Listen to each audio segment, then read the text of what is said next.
O Dudu Camargo, ele se pronunciou após a demissão dele do SBT. Ele estava por lá desde 2018, né? Ele se manifestou pela Isso. primeira vez, depois de todo esse período, né? Ele postou um versículo da Bíblia na descrição agora dele do Instagram, que antes constava lá, né? Apresentador do Primeiro Impacto, do SBT e tal.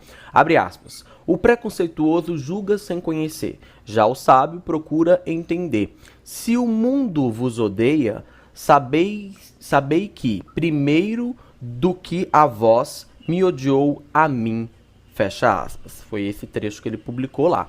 O Dudu, como eu Uhum. falei, ele entrou no SBT em 2018, se eu não me engano, né? Não, Aliás, em ele é, na 2008, verdade, em um papel em 2008. Revelação, não é isso, Leão? É isso. Porque ele entrou menininho, ele fazia uns negócios lá com o Portiolli, as coisas de mistério, que o Portiolli tinha um quadro e tal. Ele participava como ator. E em 2016, quando eu fui para o SBT, ele passou a ser o Homem do Saco, né? Então, Sim. aí ele ganhou uma outra função e tal. E depois foi para o Primeiro Impacto, né? E aí ele passou sendo o homem do saco e depois virou pro Cartolano, né? Que também acabou virando E, uma revelação lá do artístico do SBT. E aí ele passou isso, pelo Primeiro Impacto, foi focalizando e também chegou a apresentar o SBT Notícias, tá, gente? Foram os isso. três Né? produtos da emissora que o Dudu Camargo apresentou. Ô Leão, o que você achou da saída dele do SBT? Era algo previsível, né?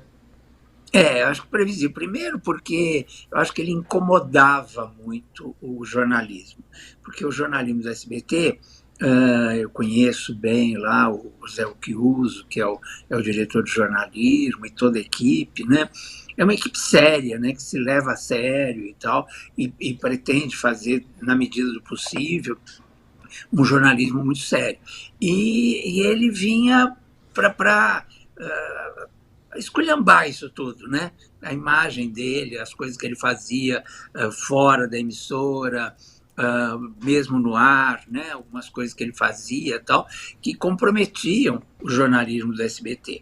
Então era uma coisa séria. Fora essa questão aí do camarim, que é ruim até da gente falar, né? Porque o que aconteceu. E eu, por sorte, sei lá o que, o azar, né? Eu fui testemunha disso um pouco, porque eu dividi o camarim com ele, né? E diversas vezes eu entrei nesse camarim, ele ficava de manhã, eu ficava à tarde, quando fazia o Fofocalizando, e por diversas vezes eu entrei no camarim, o cheiro era insuportável, aí eu ia lá reclamar, não dava para ficar dentro, né? Aí as camareiras, o pessoal falava assim, Leão, vai para o outro, porque realmente esse camarim tem problemas, porque o rapaz de manhã e tal. E várias vezes encontrei xixi no balde do lixo, né? Tendo ali um banheiro completo dentro do camarim, mas mesmo assim tinha sempre esse problema aí de xixi no balde. Algumas vezes eu entrei no camarim, ele estava lá dormindo, parecia que não estava bem e tal, enfim, ficava lá meio desmaiado, e aí as pessoas tinham que me pedir para ir para o outro camarim, enfim. É, era complicado. Então, eu Meu sei, quer Deus. dizer, isso que aconteceu agora não foi a primeira vez, né? Era uma coisa que vinha acontecendo e vinha acontecendo sempre, né? E as pessoas reclamavam e tal, tinha aquelas, como é que chama, faziam os boletins, né? Reclamando e tal. Eu nunca fiz boletim nenhum, mas eu sei que o pessoal de lá fazia, porque é uma coisa que atrapalha o convívio social, né? Então, É isso que eu ia te era perguntar, complicado. Leão. Lá no SBT, os camarins têm banheiro, tem um banheiro Tem, interno em alguns casos, né? Tem camarim maior, isso, em menor, alguns enfim. casos. E E aí ele quando não poderia ter tem, usado esse banheiro. isso. O que não tinha banheiro interno, tinha bem em frente. Era só atravessar o corredor, que era uma coisa de um passo, entendeu? Então, não fazia o menor sentido esse tipo de coisa. O que foi verdade do que saiu na mídia e o que foi Uhum. mentira da sua saída do SBT? Olha, eu lamentei muito as notícias que saíram, porque quiseram atrelar a minha demissão a uma história maluca que não aconteceu. Que foi o Então, negócio lá do cocô do camarim. isso, do camarim. Aí, veja só, Eles quiseram atrelar, sendo que desde o meu primeiro dia, quem conhecia os bastidores de lá, sabia muito bem que eu tava ali por um apadrinhamento do Silvio, tudo bem, dei resultados, mas em televisão, quando o cara não gosta de você, a diretoria, ele vai te tirar, vai fazer de tudo para te tirar. Só que ali a covardia foi maior, não foi só tirar o Dudu. Foi tirar o Dudu e sabem que o Dudu dava resultado e tinha um profissionalismo que interessava a outros canais, então vamos tirá-lo e para ele não estar em outro canal, porque sabemos que ele vai ser interessante para qualquer emissora que está buscando resultado, vamos, ó, queimar ele.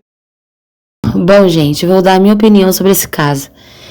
Eu já vivi situações parecidas, de trabalhar em locais que, por me destacar, muitos olhos eram revirados. Isso é muito comum, eu acredito que muitos de vocês já vivenciaram coisas parecidas.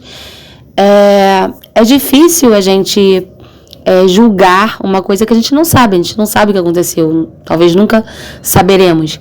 Mas me parece que o Dudu, ele realmente não fez nada do que falaram. Parece sim mais um caso de pessoas com inveja, porque ele era muito novinho, ele foi apadrinhado. Isso é muito sério. Quando você entra no lugar para trabalhar por indicação de alguém, apadrinhado por alguém, só por aí isso já gera revolta. Ele estava se destacando muito, então junta as duas coisas e o resultado foi esse. Para mim, essa é a verdade, porque a história foi muito doida, embora eu não descarte que essa história talvez tenha uma base. Talvez o Dudu não seja uma pessoa muito higiênica, enfim, talvez tenha sofrido algumas piadinhas em relação a isso, e isso levou à invenção dessa história toda. Essa é a minha opinião. E vocês, o que vocês acham disso? Porém, eu também preciso destacar uma coisa aqui que não pode ficar de fora. O Dudu não processou ninguém. Isso é estranho, porque quando alguém fala uma coisa sobre você, na tentativa de acabar com a sua imagem, talvez acabar com a sua carreira, e você simplesmente fala, são boatos, são fake news, isso também me parece estranho. Então é muito controverso, a história é muito doida, ao mesmo tempo é muito curiosa. Entendo que possa ter havido sim inveja, mas por outro lado não houve processo